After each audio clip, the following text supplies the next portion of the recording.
very much for being with us here, Hitesh. My pleasure. To run us through what is happening in your industry. Your industry is very interesting because a lot of people love buying the kind of products that are being sold by organizations, companies like yourself. But there still is obviously a long way to go when it comes to pricing support, when it comes to stability, when it comes to government support. So maybe let me kick this off by talking about one of the most topical things right now, this GST, and what impact it has had on your business. So earlier there was no VAT and all handicrafts and handlooms were tax free. And suddenly there is a minimum component of 5%. So that is a big impact, especially on the thread, on the yarns and on everything. Then this sector is very informal. Over a period it has been very informal. So the artisans whom we work, they do not have those kind of billing systems, they do not those kind of invoices system and all. So it would really take time, and it suddenly so happened that the 5% taxes come as minimum, and then it goes to up to 20% when there is a fusion of two fabrics or leather or wood. So it would really impact the industry and pricing, and it would also have some impact in terms of production immediately, because they may have to stop a few things to get everything in place. So it would have an impact. That is going to be a cause of concern? Definitely. For us, it's more about if you understand the distribution channel. So we had we had retailers in place. So example, a retailer in Delhi who used to charge 5% VAT to the customer now is going to charge 18%. But that 18%, we can't even increase the MRP, because then that will hit our volumes. So that extra percentage that will come will be a cost to us. So our margins become thin. So earlier that was an advantage of 5%. So Delhi was more lucrative for us to sell. But now it's become a disadvantage. But having said that, there are other areas that we have got a little bit better, is because now all these unorganized sectors, they know that, for example, a transporter would not carry their goods unless they have a bill. So for us, that is a major support, that all these unorganized sectors are now suddenly becoming organized. They are like in a hurry to become organized because they know that they might lose out on the business. So in a way, it's a good factor. So it will have its ups and downs, but I think overall it will be very nice in the future. Okay, so then there is concern, but there's also a bit of positive when we're talking about GST. But do you have any questions that maybe you'd want to ask me now? So one question I had, that I think there was a lot of representation from the community that handloom and handicraft should be exempted, because it's a very basic industry and it sustains a lot of livelihood. It's not a profit-making industry at all. And the middleman and the other people may be making the profit, but the artisans are really not making the profit. So especially for the agencies like us who are working only for the livelihood and the sustainable business, so just wanting to know whether we get that exemption, and it may help really for the industry to survive. It's a question of survival now. Absolutely. But do you have anything that you might want to ask, Hitesh? The government maybe the government should conduct more of these activities in the rural communities. So example, if I'm dealing with an artisan community, they're totally clueless about what's actually happening. So once they make them understand of why is this being happening and how will they impact it. So probably if I can get answers for these questions, wherein what can a government agency do in such a rural area? And you do work with artisans. Yeah, only artisans. Yeah. So how have you been able to overcome some of the things about them not being aware, training them, etc.? Yeah, so we are discussing with them now. The artisans have started putting a question that now GST is there. So like he rightly said, MRP won't change. So we have to take that burden. So immediately those products which were coming from artisans, and we were giving them design support, so then there is this GST component now. So we have to build in our cost, and that could have an impact, but of course we are discussing with them. So that's definitely a short-term impact. Yeah. But I also want to talk about skilling of the people who work with you, because a lot of what you do, of course, depends on the skill of the manpower that you have. Maybe I can ask you how you circumvent that, how you overcome that, the kind of training you undertake. See, basically, most of the handicraft products, if you understand from a perspective, they are looked as a showpiece. They have a value of a showpiece. For example, since you are dealing with shoes, a Kolhapuri chappal, the utility value of the chappal is probably just 2 days in an entire year that the customer wears, just for a wedding or something. Our focus is to make sure that product's utility value is increasing. So for example, if I buy a mobile phone, an average, I will change a mobile phone after 2 years. Because I've been wearing it, because I've been using it. The same thing applies to the handicraft sector. Make the product so usable that it becomes a daily necessity. Sure. So this segment we are actually handling a very strongly in Tesser. So what happens is we were discussing that Pattachitra is an art, Varli is an art, Madhubani is an art, but art doesn't sell daily. Exactly. So now we are converting these products into utility products. So in all these different art forms, we are creating a range of home linen, we are creating a range of trays, coasters, table mats, and all these things. So that then there is a continuous market for us and a livelihood for the artisan also. So we create a range of 50 products into Pattachitra, but everything is utility based. So that with that key role we should play, and I really look forward to do that critical role.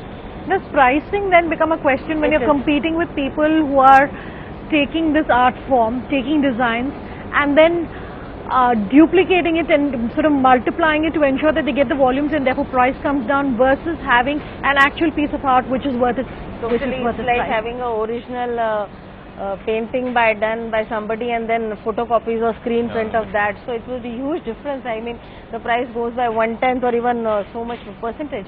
Like a artist who toils down for entire 3 days to make a tray, hand painted, and if you just take that canvas and do it in a screen printing, but unfortunately we were talking about the consumer part, the consumer doesn't understand this difference. So then how do you educate the consumer? So only the brand is important, Exactly. the honesty is important. Like when he says that it is my brand, and he says that my brand does only handloom or only handcrafted chappals, or when I say that Tesser does only handloom and only handcrafted original paintings we make, it is up to our honesty to say that our brand won't dilute it. And if it's a dilution happens from my point, then there is nobody can save the consumer.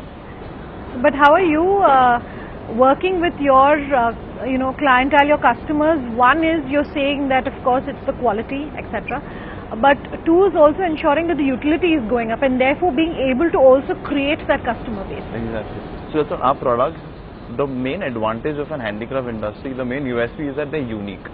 So you always you can create a monopoly in a product. I mean, having a monopoly in a product is the best business that you can have. If you see like models like Amul, they work in cooperatives, but they have a model which is like marketing is stronghold, and even the production distribution is stronghold.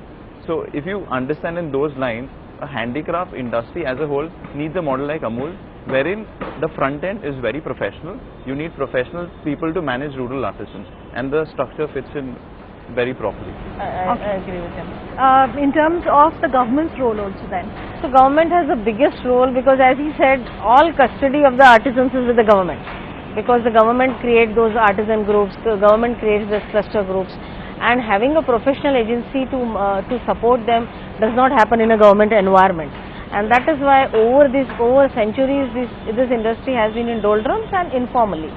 So now when everything is getting IT based, everything is getting a technology support, a lot of professional things are happening, and we are trying to standardize few things. This is the right time when we really, government has to come forward within their limited square. They have to come out and see that how they can be professional, or they can hire professional agencies to give us support. It cannot be a L1 kind of procurement, because naturally designers and big industry houses, design houses don't fall into that gamut. They won't reach out to artisan otherwise. So we have to bring middleman, or maybe making middleman more professional. So as of now, this entire industry is this middleman. They don't manufacture, they don't give any skill or design support to the artisan. They just make money out of whatever they are making and their profit. So they don't take the pain of dying industry, and if this doesn't work out, they'll shift it to someone else. But for that artisan, that is a lifetime livelihood for 3 generations, so he can't leave that.